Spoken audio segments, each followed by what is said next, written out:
फरवरी 2026 एक special POCSO court में बंदा डिस्ट्रिक्ट के राम भवन और दुर्गावती को डेथ सेंटेंस सुनाया गया, जो कि इंडियन लीगल सिस्टम में सबसे ज्यादा एक्सट्रीम पनिशमेंट है।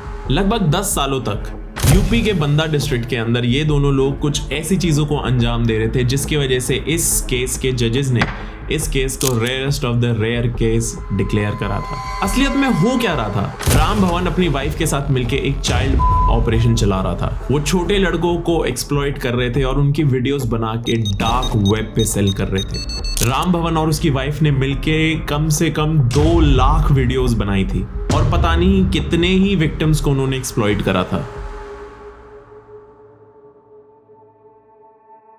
तो ये कहानी शुरू होती है राम भवन से, जो कि यूपी के नारायणी टाउन में था। राम एक बहुत ही सिंपल सा दिखने वाला इंसान था। वो एकदम नॉर्मल कपड़े पहनता था और किसी भी 40-50 साल के आदमी की तरह वो बॉल्ड था। लेकिन उसके साथ ही साथ राम काफी ज्यादा वेलकमिंग था। राम भवन प्रोफेशन से जूनियर इंजीनियर था in the state irrigation department. वो अपनी वाइफ दुर्गावती के साथ एक रेंटेड अपार्टमेंट में रहता था। अगर वो चाहता तो वो गवर्नमेंट से मिलने वाले सरकारी क्वार्टरों में भी रह सकता था, लेकिन उसने चूज करा कि वो गवर्नमेंट कॉलोनी के पास ही एक अपार्टमेंट रेंट करेगा। राम एक बहुत ही फ्रेंडली इंसान था, एटलीस्ट बाहर से। उसके सारे नेबर्स उसको बहुत ज्यादा पसंद करते थे, उसे बहुत फ्रेंडली मानते थे। एक तरीके से राम दूर से एकदम हार्मलेस लगता था। राम की यही फ्रेंडली पर्सनालिटी सारे नेबर्स को दिखती थी और उसने सारे नेबर्स के मन में एक इमेज क्रिएट कर ली थी खुद की कि वो बहुत ही ज्यादा वेलकमिंग है, बहुत ही ज्यादा अच्छा है, हार्मलेस है और उससे किसी भी इंसान को कोई दिक्कत नहीं हो सकती। बेसिकली राम और उसकी वाइफ की ये इमेज थी कि they can do no wrong. Neighbours को इतना ज्यादा ट्रस्ट था राम और दुर्गावती पे कि वो अपने बच्चों को उनके साथ खेलने के लिए छोड़ देते थे,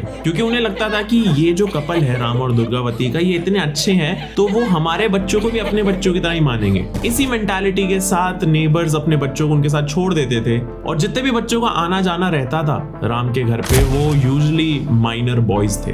राम की जॉब जो थी उसके वजह से राम पूरे दिन लैपटॉप पे लगा रहता था और किसी को भी कोई आइडिया नहीं था कि राम लैपटॉप पे करता क्या रहता है। और जब भी राम और उसकी वाइफ घर पे अकेले होते थे तो कुछ नेबर्स नोटिस करते थे कि हमेशा छोटे लड़कों का आना जाना रहता था उनके घर पे, और उनमें से कुछ लड़के तो 5-6 साल के थे। किसी भी नेबर को, किसी भी इंसान को कोई आइडिया नहीं था कि राम के घर के अंदर क्या चल रहा है। कोई सोच भी नहीं सकता था कि राम के घर के अंदर कुछ ऐसा अनइमेजिनेबल हो सकता है जिसकी वजह से आगे जाके बहुत ही मेजर कोर्ट केस हो और बहुत ही ज्यादा डार्क ट्रूथ बाहर आए। किसी को कोई शक नहीं था राम और उसकी वाइफ पे। राम का ट्रांसफर यूजुअली बंदा डिस्ट्रिक्ट और चित्रकूट के बीच में ही होता रहता था। ये 2 ही जगह थी जहां पे राम का ट्रांसफर होता रहता था और इसी वजह से 10 सालों के अंदर अंदर उसने इन दोनों जगहों पे मल्टीपल लोगों के साथ बॉन्ड बना लिया था। और हर बार राम गवर्नमेंट क्वार्टर को छोड़ के हमेशा अपना खुद का अपार्टमेंट रेंट करता था। राम की इमेज हर जगह एकदम क्लीन थी until 2019-2020 के आसपास यूपी से 7000 किलोमीटर दूर बेल्जियम में एक वीडियो सर्कुलेट होना शुरू होती है। वो वीडियो सिर्फ 1-2 सेकंड की थी, लेकिन उसके अंदर एक बॉल्ड आदमी दिखाई देता है जो उस ग्रेनी फुटेज को ठीक करने के चक्कर में, फ्रेमिंग को ठीक करने के चक्कर में अपने लैपटॉप का कैमरा ठीक करता है। और उसी फुटेज में बेड पे पड़ा हुआ एक छोटा लड़का भी नजर आता है और उसी क्लिप के अंदर ही बहुत थोड़ी देर के लिए उसी लड़के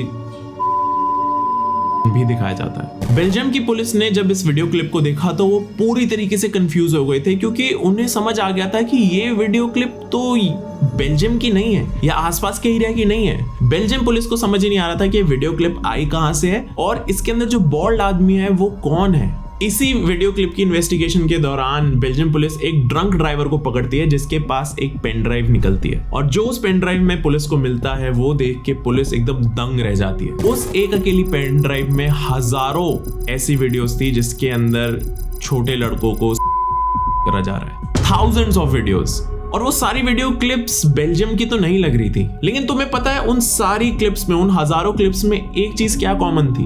उन वीडियो क्लिप्स में जो भी विक्टिम्स थे उन सबको अब्यूज करते टाइम बैकग्राउंड में हिंदी गाने चलाए जा रहे थे। और इसी एक क्लू से ये साफ हो गया था कि ये सारी वीडियोस यूरोप से नहीं है बल्कि इंडिया से है।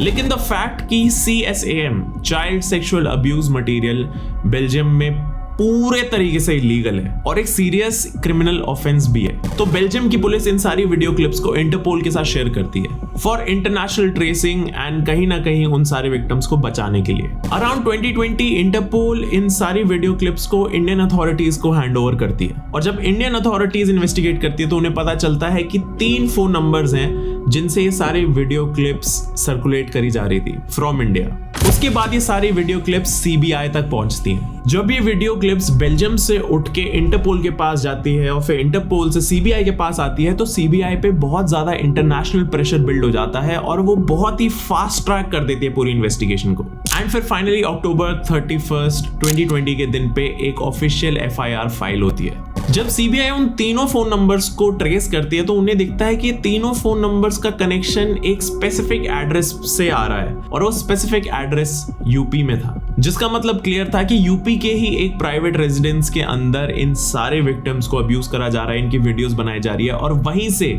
इन सारी वीडियोस को सर्कुलेट करा जा रहा है all over the world. In numbers को ट्रेस करने के बाद सीबीआई पहुंचती है उसी ट्रेस्ड लोकेशन पे, उसी घर पे। वो नॉक करते हैं और दरवाजा खुलता है। दरवाजे पे खड़ी होती है दुर्गावती और वहीं पे पूरी सीबीआई की टीम एकदम शॉक में चली जाती है क्योंकि वो दुर्गावती को देखते हैं, दुर्गावती और राम के घर को देखते हैं। दे आर लाइक कि this is the most decent house ever. उनके दिमाग में सीधा ये आता है कि हो सकता है वो गलत एड्रेस पे आ गए हों क्योंकि इस घर के अंदर ऐसी वीडियोस बनना ऑलमोस्ट इम्पॉसिबल है। कि मतलब इतने नॉर्मल आंटी अंकल कैसे कर सकते हैं ऐसी चीजें, ऐसी वीडियोस कैसे बना सकते हैं, कैसे सर्कुलेट कर सकते हैं, इनको नॉलेज कैसे है डार्क वेब की। अगर ये सारी चीजें कर भी रहे हैं तो ये सर्कुलेट कैसे कर रहे हैं। सीबीआई के दिमाग में बहुत सारे सवाल थे। राम और दुर्गावती पे शक काफी कम हो चुका था लेकिन तब भी 1-2% शक था और इसी वजह से सीबीआई ने इन्वेस्टिगेट करना शुरू करा। राम और दुर्गा के पास्ट को, उनके घर को, उनके सारे एसोसिएट्स को, उनके डिवाइसेस को, एवरीथिंग। और जब घर की छानबीन होनी शुरू हुई तो सीबीआई को समझ आ गया था कि यही 2 लोग हैं जो इस पूरे रिंग को रन कर रहे हैं। जब पूरा घर छान लिया गया तो उसके बाद फाइनली 17 नवंबर 2020 के दिन पे राम और दुर्गावती को अरेस्ट कर लिया गया। लेकिन इसके बाद सवाल सीधा यही आता है कि ये दोनों अपने घर में एक्चुअली कर क्या रहे थे।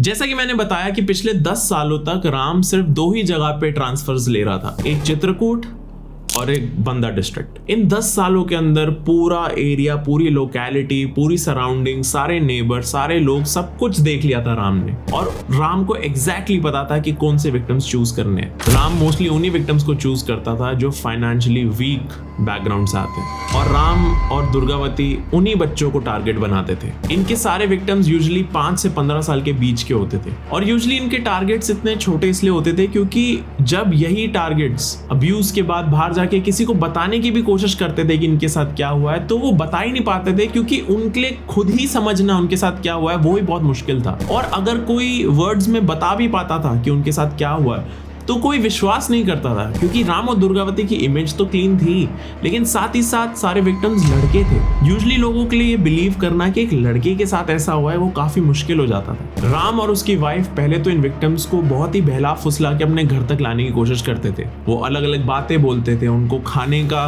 बोलते थे कि उन्हें खाना दिया जाएगा, उन्हें गिफ्ट देते थे और कुछ विक्टिम्स को तो फोन तक ऑफर किए जा रहे थे। इतने छोटे लड़कों को फोन अगर तुम ऑफर करोगे तो वो छोटे लड़के हैं, कोई उन्हें बोलेगा कि आपको हम फोन देंगे या फिर खाना देंगे या फिर पैसा देंगे, कोई भी फंस सकता है। और इसी छल में आके जब ये विक्टिम्स इन दोनों के घर पहुंचते थे तो राम सीधा दरवाजे पे कुंडली मार लेता था और उसके बाद राम इन सारे विक्टिम्स के साथ जो भी कुछ राम इन विक्टिम्स के साथ करता था, Ram used to record everything. इससे ज्यादा फक्ड अप बात पता है क्या है? इन विक्टिम्स को वो बाद में बोलता था कि तुम जाओ और अपने कजन्स और रिलेटिव्स को भी लेके आओ और कई बार तो वो ब्लैकमेल करता था कि हम दुनिया को बता देंगे कि तुम्हारे साथ क्या हुआ है, अगर तुम चाहते हो हम नहीं बताएं तो अपने रिलेटिव्स और कजन्स को भी लेके आओ।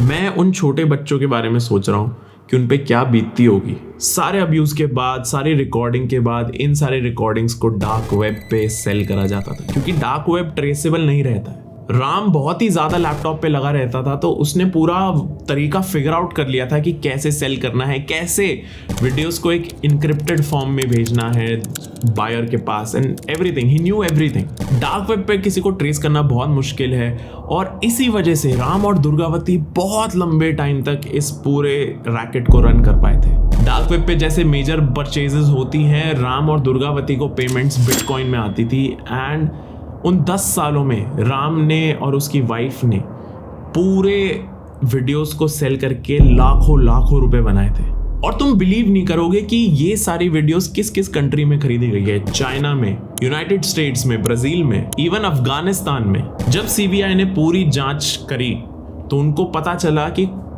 एक विक्टिम तो 3 साल का था। राम और दुर्गावती के घर से कुछ 8-8.5 लाख रुपए कैश मिला था, 12 मोबाइल फोन्स और 2 लैपटॉप्स भी मिले थे। तुम समझ रहे हो, 12 मोबाइल फोन्स थे वहां पे। और इंटरनेशनल अथॉरिटीज और सीबीआई भी सिर्फ 3 ही नंबर निकाल पाई थी। और इसके साथ साथ एक डायरी भी थी जिसके अंदर सारा हिसाब किताब था। साथ में एक हार्ड डिस्क भी थी जिसके अंदर 34 वीडियोस थी। वो जो 34 वीडियोस थी उनको ही स्प्लिट करके छोटे छोटे सेक्शंस में सेल करा जा रहा था। और उन्हीं सेक्शंस को मतलब वो टोटल वैल्यू में कुछ 2 लाख क्लिप्स थी। ओरिजिनल वीडियोस का नंबर 34 था। और इन वीडियोस के साथ साथ थी 679 pictures of all those victims. उन पिक्चर्स को भी सेल करा जा रहा था डार्क वेब पे। जब सीबीआई और पुलिस ने मिलकर इन दोनों को अरेस्ट कर लिया तो अरेस्ट के थोड़े दिनों बाद ही दुर्गावती ने सारे एक्यूजेशंस डिनाई कर दिए। और दुर्गावती ने बोला कि मेरा कोई लेना देना नहीं है और मेरे को तो पता ही नहीं था मेरा हस्बैंड ऐसा कुछ कर रहा है। लेकिन जब दुर्गावती ने ये सारी बातें डिनाई कर दी तो कुछ विक्टिम्स सामने आए और उन्होंने बोला कि जब ये सारी वीडियोस बन रही थी दुर्गावती आंटी वहीं पे थी। दुर्गावती आंटी वहीं पे खड़ी होकर देखती थी, हेल्प करती थी, वही सारी वीडियोस रिकॉर्ड कर रही थी। और कुछ विक्टिम्स ने तो ये बोला कि जब हमने मदद मांगी थी तो दुर्गावती आंटी बस देखती रहती थी, वो हमारी मदद करने नहीं आती थी। पूरे टाइम दुर्गावती आंटी घर पे ही थी लेकिन उन्होंने हमारी मदद नहीं करी। विक्टिम्स के ये वर्ड्स थे। कुछ विक्टिम्स ने ये बोला कि दुर्गावती आंटी ने भी हमें अब्यूज करा था और वो राम अंकल के कमांड्स पे ही मेरे को अब्यूज करती थी। कुछ विक्टिम्स ने तो पूरी डिटेल्स भी दी थी पुलिस को, जो मैं बता भी नहीं सकता हूँ यहाँ पे कि दोनों वो जो कपल है ये राम और दुर्गावती वो क्या क्या कर रहे थे विक्टिम्स के साथ। मैं बताऊंगा तो ये वीडियो रिमूव हो जाएगी यूट्यूब से। इतने हॉरिफाइंग एक्ट्स करे जा रहे थे। और उन सारे विक्टिम्स का फॉल्ट क्या था कि वो ट्रस्ट करते थे इस कपल पे, वो ट्रस्ट करते थे दुर्गावती आंटी पे, वो ट्रस्ट करते थे राम अंकल पे। एंड उनके साथ क्या हो गया, उनकी पूरी लाइफ रुइन कर दी इन दोनों ने। ये छोटे छोटे विक्टिम्स, ये छोटे छोटे लड़के पूरी जिंदगी इस ट्रॉमा के साथ जिएंगे। राम और दुर्गावती की सारी रिकॉर्डिंग, सारी फोटोग्राफ, सारी फाइल, सारा एविडेंस इकट्ठा करके कोर्ट के सामने रखा गया। और पॉक्सो कोर्ट में फाइनली इन दोनों पे ट्रायल शुरू हुआ। सीबीआई ने इस पूरे केस के ऊपर 700 पेज की रिपोर्ट सबमिट करी थी कोर्ट में।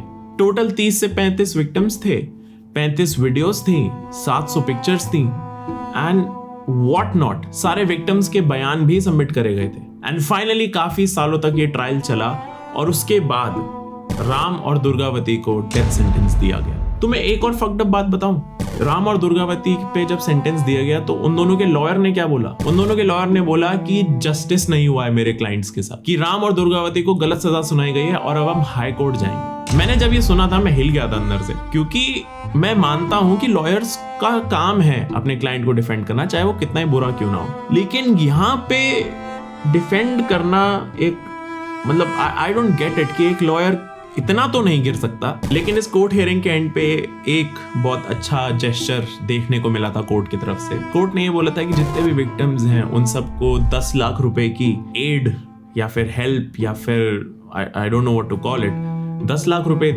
यूज करे जाएंगे उन विक्टिम्स के लिए, उनको दिए जाएंगे, उनके लिए एड होगा ये। और जितने भी पैसे दुर्गावती और राम के घर से मिले थे, वो जो 8-8.5 लाख रुपए थे, उनको भी इक्वली डिस्ट्रीब्यूट कर दिया जाएगा अमंगस्ट ऑल द विक्टिम्स। ये बस सुनने में अच्छा लगता है बट इससे कुछ फर्क पड़ेगा नहीं। बाय द वे राम और दुर्गावती के लॉयर का नाम था भूरा प्रसाद निषाद।